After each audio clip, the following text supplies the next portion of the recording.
Salut à tous, donc aujourd'hui on va parler du couple et aussi de votre conjoint, comment lui il vit cette période-là parce que on parle souvent de nous mais on parle pas tellement de lui qui a aussi sa place. Alors je vous rappelle que le diagnostic il est super brutal, que en plus de ça, ça ne se passe jamais de la façon suivante.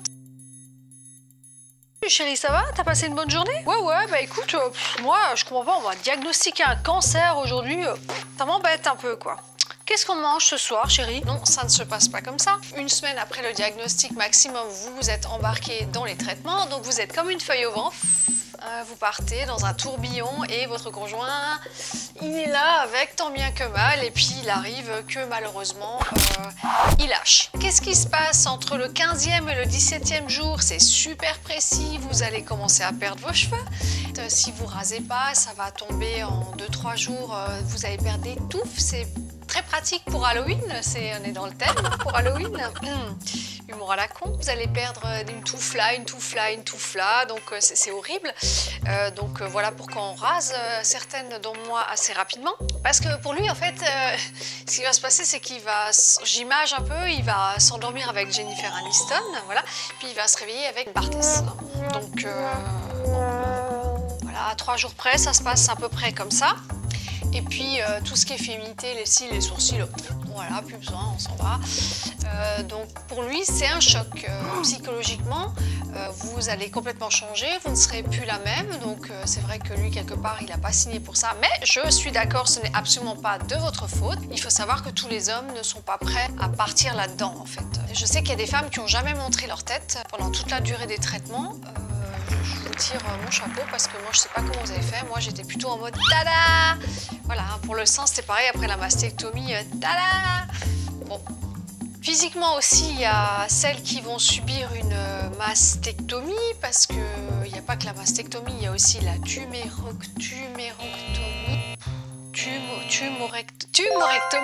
donc celles qui vont subir la... Bon, bref, celles qui vont juste se faire enlever la tumeur, elles auront des douleurs, donc c'est pas évident dans l'intimité quand même. Reste la gêne de la cicatrice. Celles qui vont subir la mastectomie, alors deux versions, juste la cicatrice sans reconstruction, donc là, voilà, vraiment un moment difficile. Vous devez affronter votre miroir, mais vous devez aussi affronter le regard de votre conjoint. En se disant qu'est-ce qu'il pense de moi. Celles qui ont la reconstruction immédiate, c'est pas genre vous revenez avec deux plots tout fini, hein, c'est vous avez la cicatrice et puis il n'y a pas d'aréole et de téton, donc c'est quand même voilà. Donc à ce moment-là, plusieurs réactions possibles de son conjoint. Les hommes ne réagissent pas toujours comme on veut. Oh ma pauvre chérie, hein. Putain, t'es en vie, hein. C'est l'essentiel. C'est moche. Hein. Ouh, t'as morflé grave. On va rester comme ça là ou... Non chérie, je te jure, on voit rien. Non, aucune différence. Bah donc, oui. de grosses différences. C'est une faute, Oui. ça. Vous l'avez annoncé, c'est il est là. carton, là. C'est Kingsley carton, Coman. carton jaune. Il rend fou le gardien. Yes.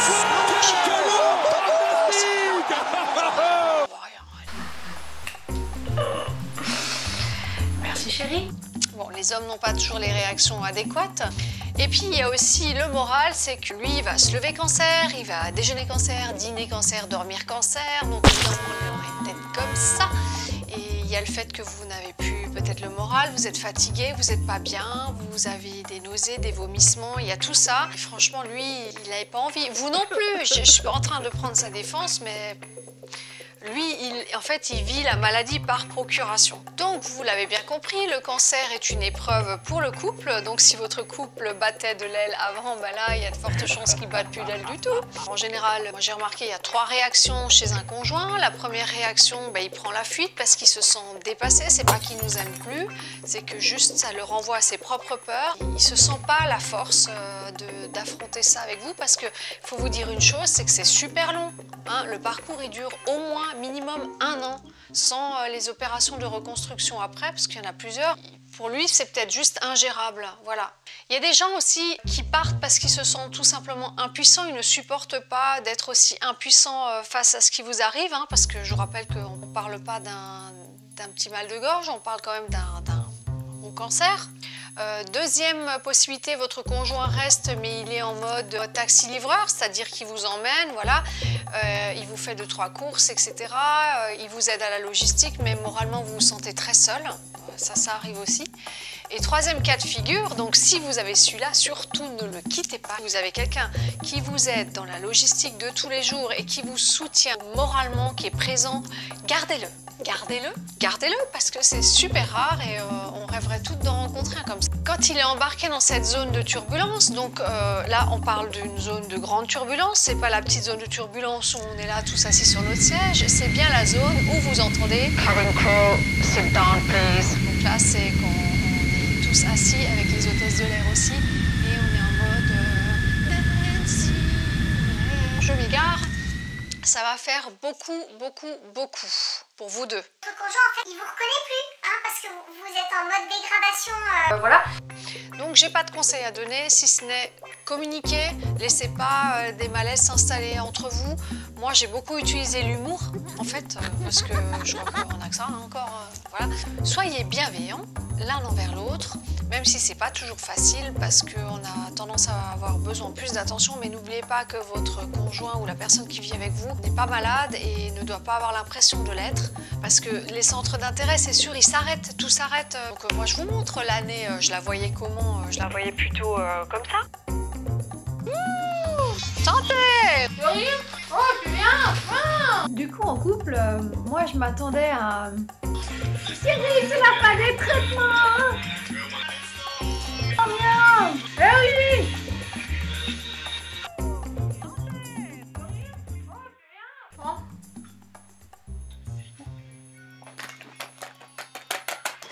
C'est parti.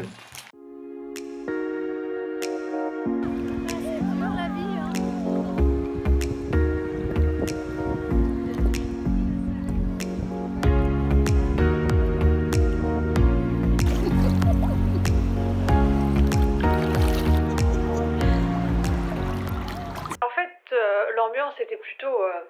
Ouais, je pense que...